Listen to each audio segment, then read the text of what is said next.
On December 11th, 1994, a 4-year-old boy goes missing from a mall in Michigan. In this case, the biggest question quickly becomes whether or not that boy ever arrived at the mall that day. This is the case of Dwanna Sims.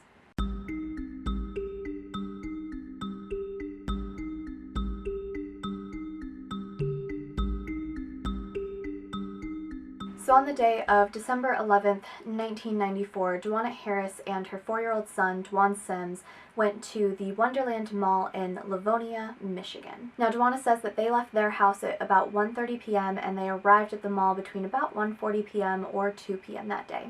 Now, when they got to the mall, they went inside and they entered Target from doors that were inside the mall. Dwanna says that they walked around Target for a while, and while they were in the video section of the store, Dwanna asked if he could buy a video. Now, Dwanna told him that she didn't have enough money for the video, so he wasn't going to be able to get it. She did say, however, that they could go ask his grandmother, who happened to work at the ladies' Foot Locker store in that very same mall. So at this point, they walked around Target for about another 20 minutes before leaving, and while they were walking from Target and through the kind of main shopping area of the mall, this is when Dwanna suddenly realized that her son wasn't talking to her anymore.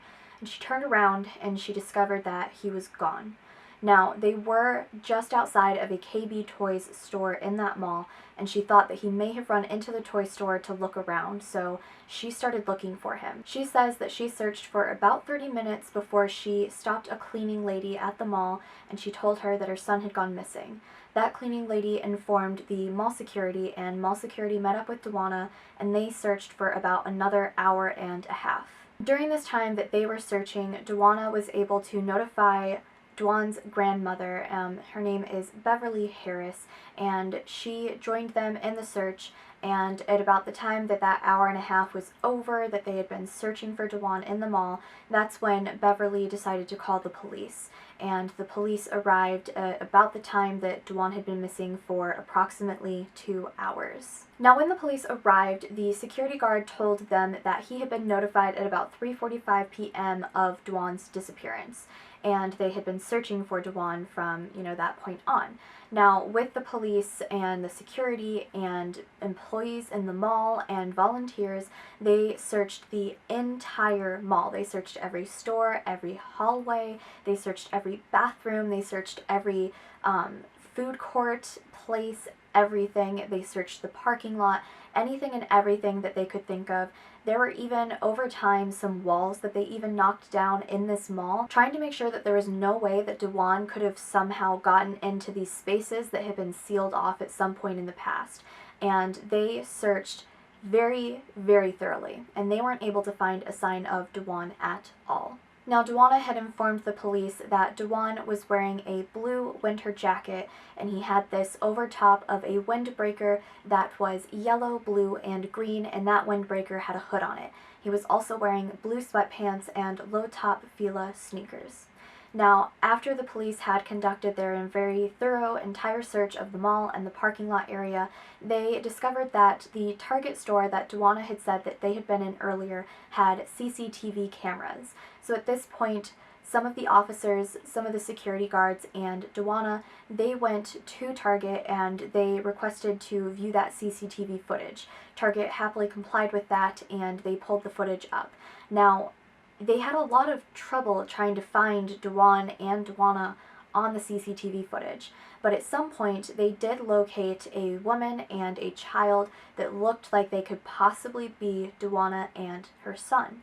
Now, at this point, Dwanna said, "Yes, that's me and Dwanna." At one point, the two people in the footage stopped just before the exit doors of Target, and this is where Dwanna said that she told Dwanna that they couldn't buy the videotape because the lines at Target were too long.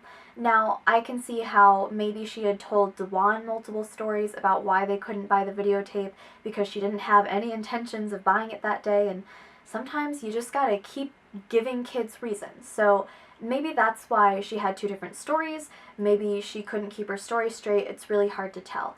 But at this point, she watched the two figures on the footage walk out of the store, and she said, "Yep, see, I remember going out that way." And then she saw them continue to walk farther off towards the end of where the cameras could capture footage of them, and she said, "Yep, there we go." So at this point, the officers asked for the employee who ran the security cameras to enlarge an image of the woman and the child so that they could see it a little clearer. And when they did this, they realized that there was no possible way that this woman and Dwanna could be the same person. The woman in this footage was wearing a brown winter coat that had a large hood on it, and she also had on a baseball cap. When the officers looked back at Dwanna, they realized that she had a black winter coat on, and her coat had a collar, but it did not have a hood, and she also did not have a baseball cap anywhere at all. Now, when they confronted Dwanna with this, she said that it wasn't a hood in the footage, it was just the collar of her coat, and it just looked like a hood because, you know, the quality of the footage wasn't that great, and then she couldn't really explain the whole thing with the baseball cap, and at one point she just kind of sat there quietly for a few minutes, and then she said, "Oh, I guess it's not me." At this point, the officers invited Dwanna to go down to the station voluntarily to answer some more questions about Dwanna's disappearance. They told her that she wasn't being arrested, she wasn't being charged with anything at that point. They were just asking her to come down and answer more questions if she was willing to do so, and she did agree to do this. Now, according to newspapers a few days after Dwanna's disappearance, Dwanna had described this kind of interrogation process as 18 hours of getting nowhere.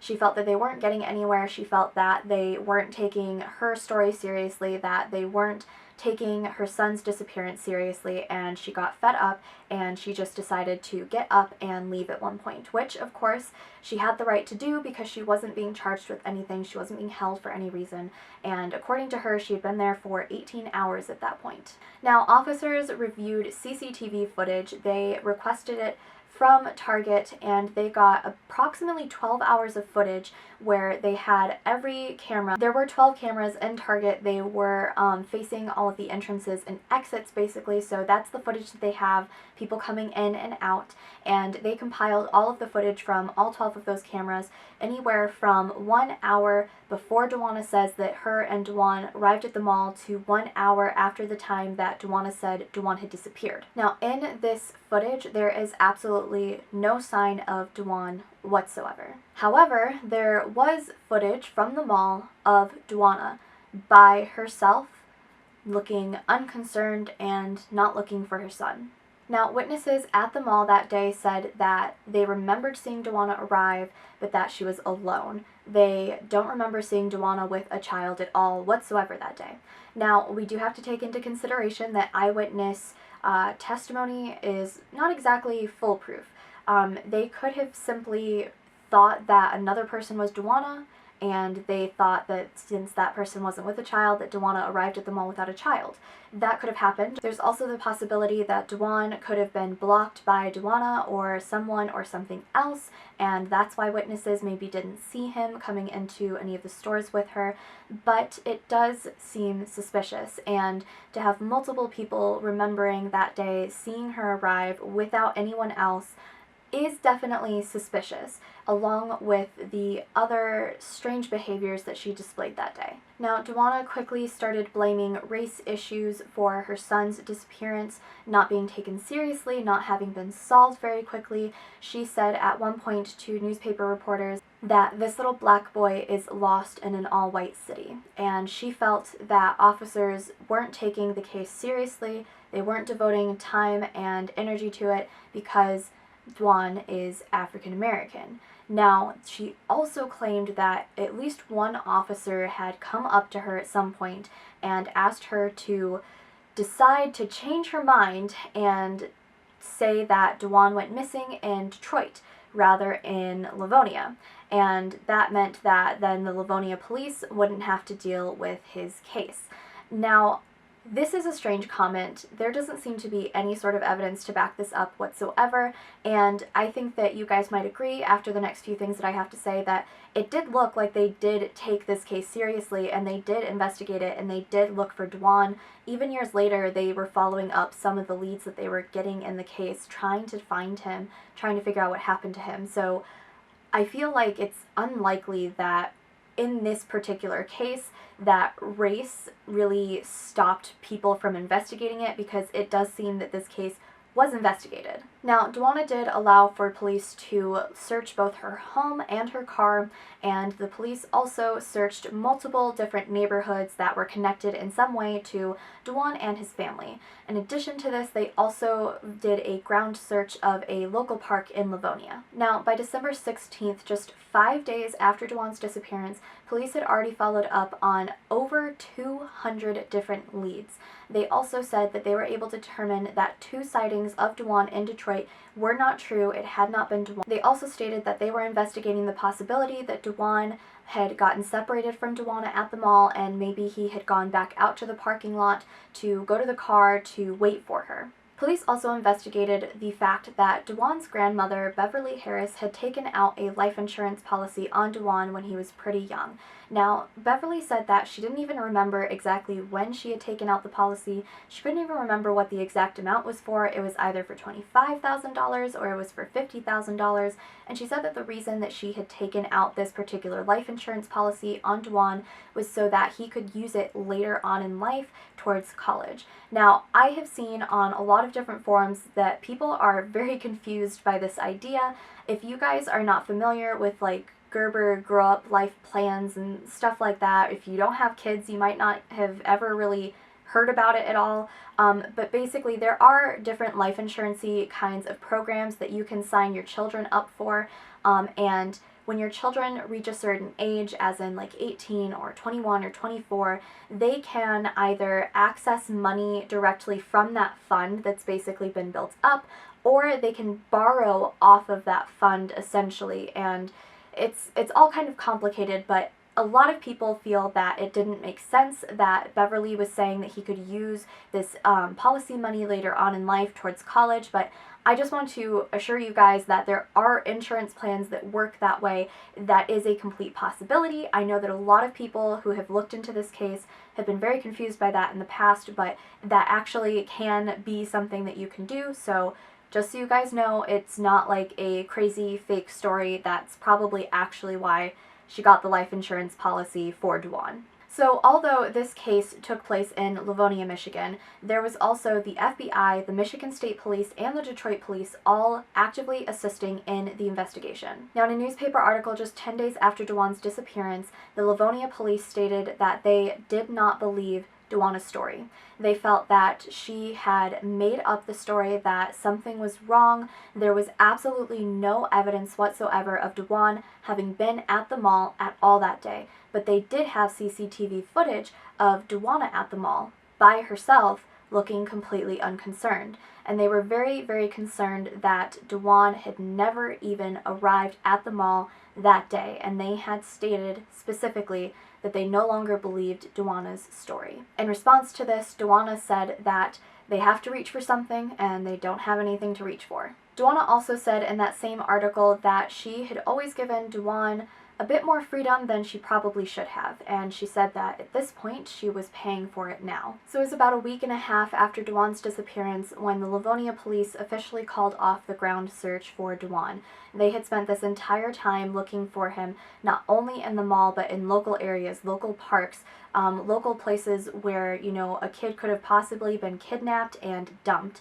And they were hoping to find him, but they hadn't come up with anything whatsoever to suggest that Dwan had been anywhere in the area. And so after a week and a half, they did call off the ground search. At this point, they had also investigated over 700 different tips, and they had canceled a lot of vacation time that had already been approved for different officers on the force, and they said that they were going to try to let some of these officers spend time with their families for the holidays, but they really needed their officers to be there, to be working, and to be looking for Dwan during this really important time. Now, later on in life, Dwanna was charged with assault after she had threatened her then-husband with 2 kitchen knives. This was all because, according to Dwanna, her husband had taken one of his children from a previous relationship out for the day, and he had left her and his 5-month-old baby at home. He hadn't taken the baby with them, and she got very upset by this. Now, this happened in August of 1996. So the only reason that I think that this has any relevance to the case that we're talking about is because I feel that it displays the possibility that Dwanna was hot-tempered, that she may have been quick to anger, that she may have been somebody who easily strikes out at other people. And maybe that could have been something that had happened, and that was how Dwan disappeared, that she had gotten upset with him, had gotten mad at him, and she had struck out at him in some sort of way, and whatever happened, and then she had to maybe get rid of his body. I do think that the majority of people who have researched this case believe that she's connected, and so I think that this point is only relevant because it displays that she does have at least some sort of issues with anger, because it seems that threatening somebody with kitchen knives for something that wasn't a huge deal, that's pretty extreme. As far as I can tell, the baby wasn't left at home alone.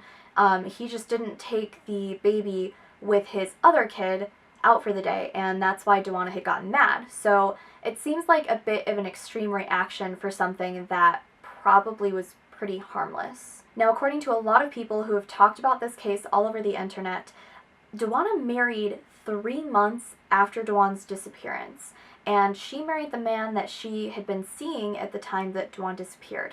Now, at that time, they weren't engaged, they were just boyfriend and girlfriend, and 3 months after Dwan's disappearance, they were already getting married, which is in itself pretty strange. And it's not very typical that somebody who's just so recently lost a child is going to be going off and marrying somebody, especially if they didn't previously have plans to marry that person at that point. In addition to this, they ended up moving multiple states away from where Dwan had gone missing.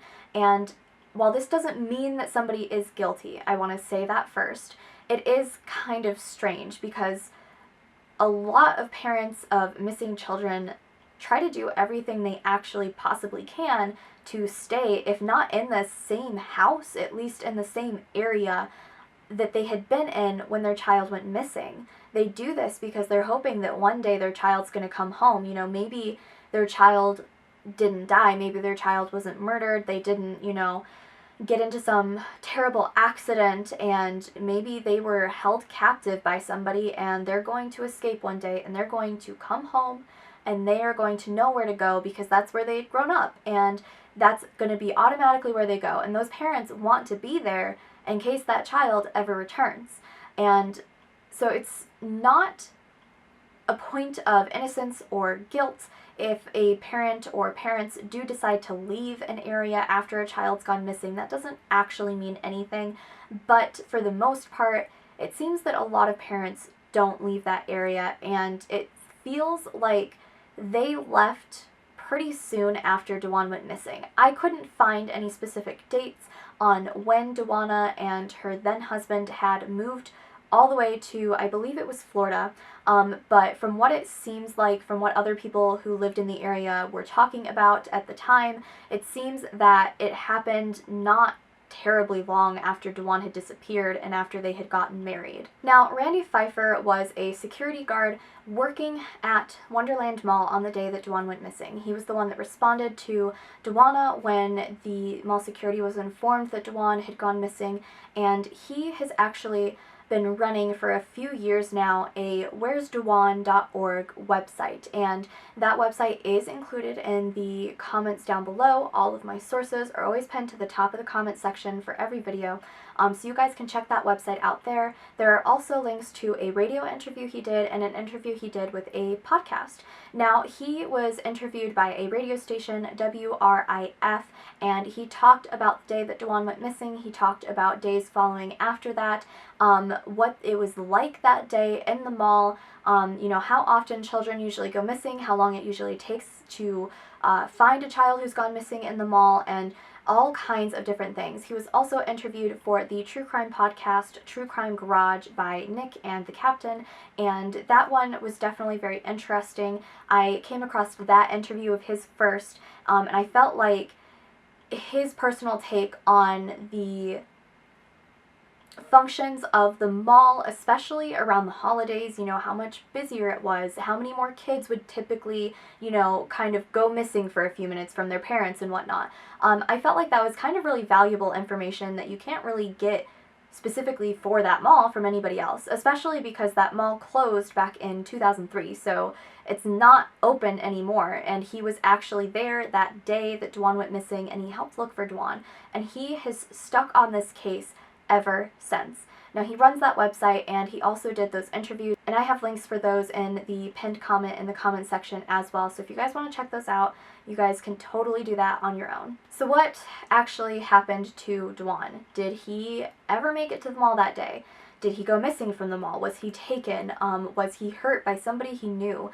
It's hard to determine exactly what happened in this case because there is a lot of speculation, there is a lot of strange behavior, strange stories, but there is not a single shred of evidence of anything that could have happened to Dwan in this case.